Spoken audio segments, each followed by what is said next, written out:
Narmada Eshala audio సిరీస్కి స్వాగతం. నేను మీ నర్మద. నేను రాసి మీకు వినిపిస్తున్న మరో hot touching love story agreement marriage భాగం 18. నాకేదో బుద్ధి చెప్పి మా కాపురం నిలబెట్టాలని మీరు ఆలోచించకండి. అతనితో మళ్ళీ నేను కాపురం చేయడం కన్నా చనిపోవడానికి ఇష్టపడతాను.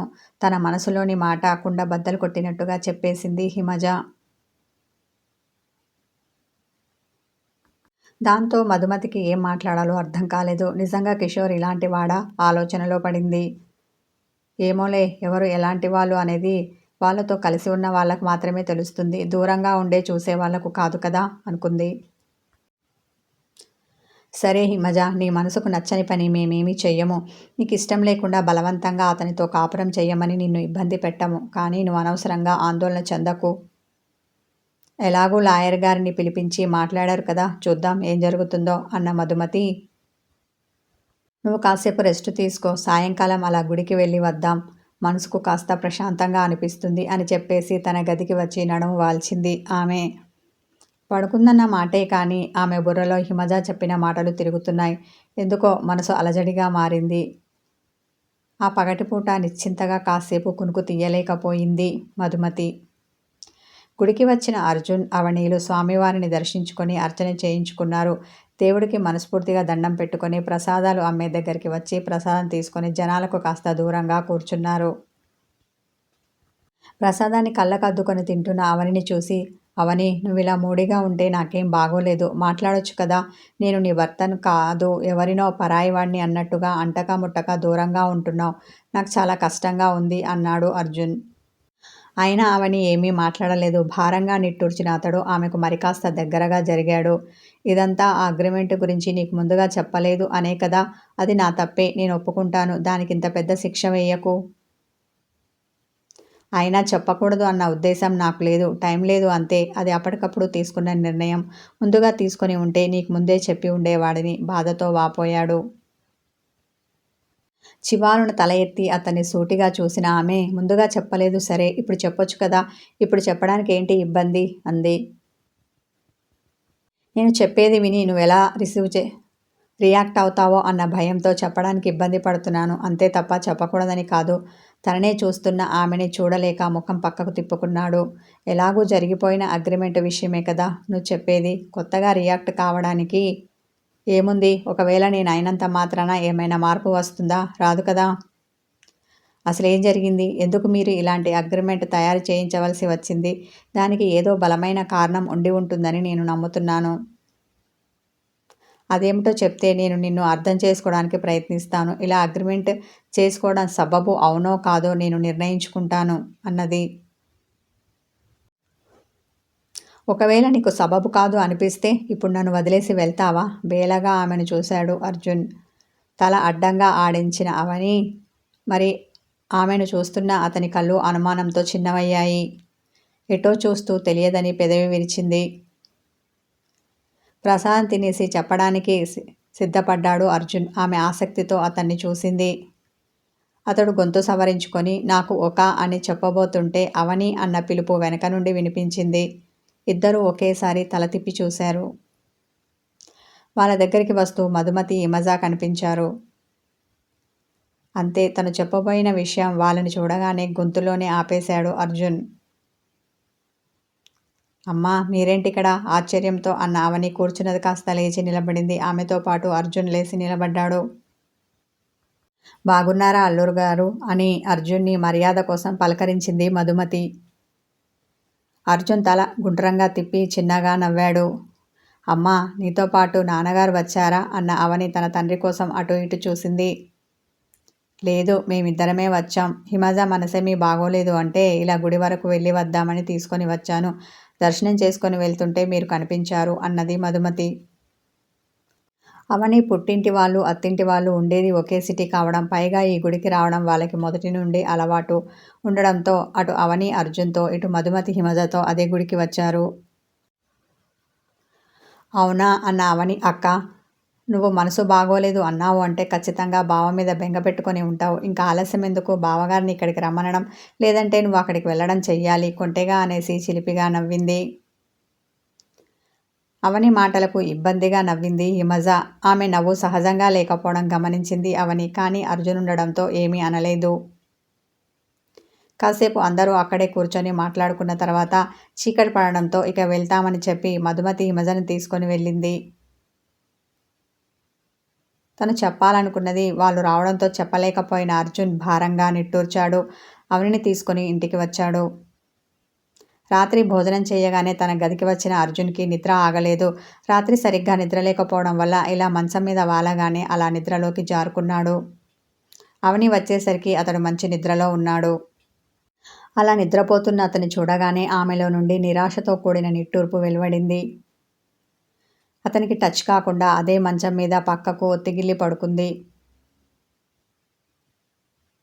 ఉదయ్ బ్యాచులర్. వంట చేసుకోవడానికి బద్దకించి ఇంతకుముందు బయటికి తినేవాడు. ఈ మధ్య బయట ఫుడ్ పడక పొట్ట డిస్టర్బ్ అయింది. దాంతో స్వయం పాకం మొదలుపెట్టాడు. చీకటి పడ్డాక ఇంటికి వచ్చిన అతడు ఎలక్ట్రిక్ రైస్ కుక్కర్లో ఆన్ చేసి ఎగ్ కర్రీ చేస్తూ ఉన్నాడు. ఇంతలో కాలింగ్ బెల్ మోగింది.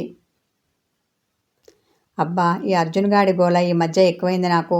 అది వాడికి పెళ్ళైనా తగ్గలేదు. అరే, చక్కగా భార్యతో కాపురం చేసుకోవలసిన సమయంలో నన్ను చావగొడుతున్నాడు. వాడి బాధేంటో చెప్పడు. కానీ ఇదిగో ఇలా వచ్చి సాధిస్తున్నాడు. విసుక్కుంటూ వచ్చి తలుపు తీశాడు. ఎదురుగుండా అర్జున్ కాకుండా కనిపించిన ఆమెను చూసి విస్మయంతో నోరు తెరిచాడు. ఆమె అతన్ని చూసి ఇబ్బంది పడగానే తనను తాను చూసుకున్నాడు. తను షర్టు వేసుకోలేదు అన్న విషయం గ్రహించి సిగ్గుపడి తువాల తీసుకొని భుజాలను చుట్టూ కప్పుకున్నాడు. ఎవరు కావాలండి? మర్యాదగా అడిగాడు. మీ ఆవిడ ఉంటే ఒకసారి ఇలా పిలవండి, గుమ్మంలోనే నిలబడి ఉన్న ఆమె అన్నది. ఉదయ్ ఆమెను గుర్రుగా చూసి, చూడండి మేడం, మీరెవరో నాకు తెలియదు, కానీ నాకింకా పెళ్లి కాలేదు. లేని నా పెళ్ళాన్ని ఎక్కడి నుండి పిలవమంటావు? కినుగ్గా అన్నాడు. ఓ సారీ, మీకు పెళ్ళయింది అనుకున్నాను అన్న ఆమె, మేమిందాకే ట్రాన్స్ఫర్ మీద ఇక్కడికి వచ్చాం. అదిగో మీ ఎదురుగుండా ఫ్లాట్కి. మా అమ్మగారికి చాలా తలనొప్పిగా ఉందట. కాస్త కాఫీ కావాలని అడిగింది. మేమింకా సామాను సర్దుకోలేదు. మీరేమీ అనుకోను కంటే ఒక కప్పు కాఫీ పెట్టిస్తారేమోనని అడగడానికి వచ్చాను. కానీ మీకు ఇంకా పెళ్లి కాలేదు అన్నారు కదా. సరేలేండి, ఇంకెవరినైనా అడుగుతాను. లేదంటే ఇక్కడ దగ్గరగా ఏదైనా కాఫీ షాప్ ఉందా? ఉంటే చెప్పండి, అక్కడికి వెళ్ళి తీసుకొని వస్తాను అన్నది ఆమె. ఉంది, కానీ ఈ చీకట్లో ఏం వెళ్తారోలేండి. నేను కాఫీ పెట్టిస్తాను, తీసుకెళ్ళి ఇవ్వండి అన్న ఉదయ్ ఆమెని ఇంట్లోకి ఆహ్వానించాడు. నేను మరోసారి వస్తాను, ఇంట్లో పని ఉంది. ఇప్పుడే కదా మేము షిఫ్ట్ అయింది. మీరు కాఫీ అయిన తర్వాత పిలవండి, వచ్చి తీసుకెళ్తాను అని చెప్పి ఆమె వెళ్తుంటే మీ పేరు అన్నాడు. నా పేరు సమీరా అంది ఆమె. ఓ నైస్ నేమ్ అనగానే థ్యాంక్ యూ అనేసి చిన్నగా నవ్వింది. ఆమె నవ్వు ఉదయ్ని సమ్మోహనపరిచింది. మీ నవ్వు చాలా బాగుంది అన్న అతడు ఆమెని తన్మయత్వంతో చూశాడు. ఆమె ముఖం చిట్లించి కళ్ళు చిన్నవి చేసి అతన్ని చూసి ఇంట్లోకి వెళ్ళింది. ఒరే ఉదయ్, నీకేమైందిరా? ఇలా చూడగానే అలా లైన్ వేయాలని చూస్తున్నావు? నీ బుద్ధి పోనిచ్చుకున్నావు కాదు. అసలే కొత్తగా వచ్చింది, ఆమెవరో కూడా నీకు తెలియదు. ఇలాగే చేసావు అంటే నీ మూతి పగులుతుంది, పళ్ళు రాలుతాయి, జాగ్రత్త. అతని అంతరాత్మ అతని నెత్తిపైన మొట్టింది. సరే సరే, బుద్ధిగా ఉంటాను అనుకుంటూ కిచెన్లోకి వచ్చాడు. కూర అప్పుడే మాడడం మొదలెట్టింది. అయ్యో అని గబుక్కున స్టవ్ కట్టేశాడు. ఆ తర్వాత కాఫీ పెట్టి అదయ్యాక సమీరా గారు పిలిచాడు. ఆమె లోపల ఎక్కడుందో కానీ పలకలేదు. మరోసారి పిలుస్తూ ఇంట్లోకి తొంగి చూశాడు. ఒక పెద్దావిడ వచ్చి ఎవరు కావాలి అబ్బాయి అంది. ఈమె సమీరా అమ్మగారు అయ్యుంటారు అనుకున్న ఉదయ్, సమీరా గారు లేరా? కాఫీ కావాలని అడిగారు. చేశాను అన్న అతడు, తెస్తాను ఉండండి అని వెళ్ళి 2 కాఫీ కప్పులు పట్టుకొని వచ్చాడు. ఆమె కాఫీ తీసుకుంటూ, అయ్యో మా సమీరా నిన్ను ఇబ్బంది పెట్టినట్టుంది. ఏమీ అనుకోకు అబ్బాయి. అది అంతే మొహమాట పడ్డ ఆమె. అది నాకు కూతురో నేను దానికి కూతుర్నో నాకు అర్థం కాదు. నాకు కాస్త తలనొప్పి అన్నానో లేదో నీ చేత కాఫీ పెట్టించింది అని తన కూతురు చేసిన పనికి నొచ్చుకుంది. పర్వాలేదు ఆంటీ, అవసరానికి ఒకరికొకరం ఉపయోగపడకపోతే ఎలా? అయినా మీ అమ్మాయి అడిగింది కాఫీనే కదా. నాకు అంత బాగా చేయడం రాదు. ఈ పూటకి ఎలాగో అలా తాగేయండి అని చెప్పి తన ఇంట్లోకి వచ్చి డిన్నర్ చేసే పనిలో పడ్డాడు. అబ్బాయి ఎవరో కానీ చాలా మంచివాడిలా ఉన్నాడు. అప్పుడే బాత్రూంలో నుండి వచ్చిన సమీరాకి కాఫీ కప్పు ఇస్తూ అన్నది సమీరా తల్లి రమణి. ఆ రాత్రి నిద్ర పట్టాక టెర్రస్ మీద అటూ ఇటూ తిరుగుతున్న హిమజకి ఆమె భర్త కిషోర్ కాల్ చేశాడు. హిమజ లిఫ్ట్ చేయలేదు. అతడు మళ్ళీ మళ్ళీ చేస్తూనే ఉన్నాడు. విసుగు పుట్టి కాల్ లిఫ్ట్ చేసిన హిమజ, ఎందుకండి పదే పదే కాల్ చేసి విసిగిస్తారు? నన్ను ఇక్కడ కూడా మనశ్శాంతిగా బ్రతకనివ్వరా? కోపంతో అతని మీద విరుచుకుపడింది. ఆమె మాటలకి హట్ అయిన అతడు మనసు చిన్నబుచ్చుకున్నాడు. హిమజ, నువ్వు నిజంగానే నేను లేకుండా మనశ్శాంతితో ఉన్నావా? సూటిగా ప్రశ్నించాడు. ఆమె హం అంది. నువ్వు అబద్ధం చెప్తున్నావు. నువ్వు లేకపోతే నేను ఎలా అయితే సంతోషంతో ఉండను, అలాగే నువ్వు కూడా సంతోషంగా ఉండవని నాకు తెలుసు, బాధతో అన్నాడు అతడు. అదంతా ఒకప్పుడు, ఇప్పుడు కాదు. హిమజ స్వరంలో వెటకారం ధ్వనించింది.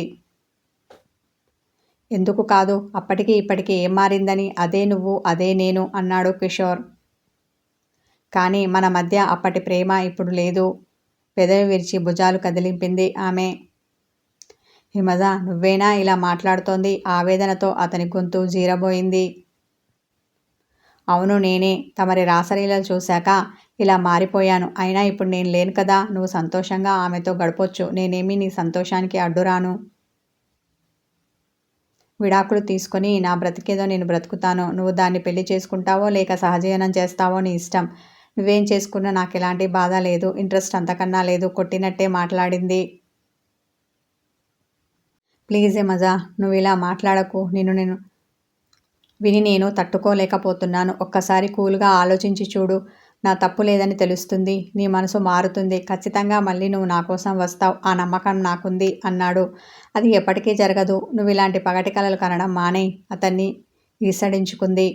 అతడు బాధని దిగమింగి, ఇప్పుడు నువ్వు చాలా ఆవేశంలో ఉన్నావు. అందుకే ఏం జరిగిందో చెప్పినా వినలేకపోతున్నావు. విన్నా అర్థం చేసుకోలేకపోతున్నావు. అనుమానం పెనుభూతంలా నిన్ను ఆవహించింది. అందుకే వాస్తవం గ్రహించలేకపోతున్నావు. నీ ఆవేశం తగ్గాక మళ్ళీ మాట్లాడతాను అన్న కిషోర్ కాల్ కట్ చేశాడు. హిమజాకి ఆ రాత్రి నిద్ర కరువైంది. ఎందుకండి ఇలా చేశారు? మీకేం తక్కువ చేశానని బాధతో కన్నీళ్లు కారుస్తూ ఆమె గుండె బరువెక్కింది. కథ కొనసాగుతుంది. హాయ్ రీడర్స్, కామెంట్ చేయండి, లైక్ చేయండి, హైప్ చేయండి. Thank you.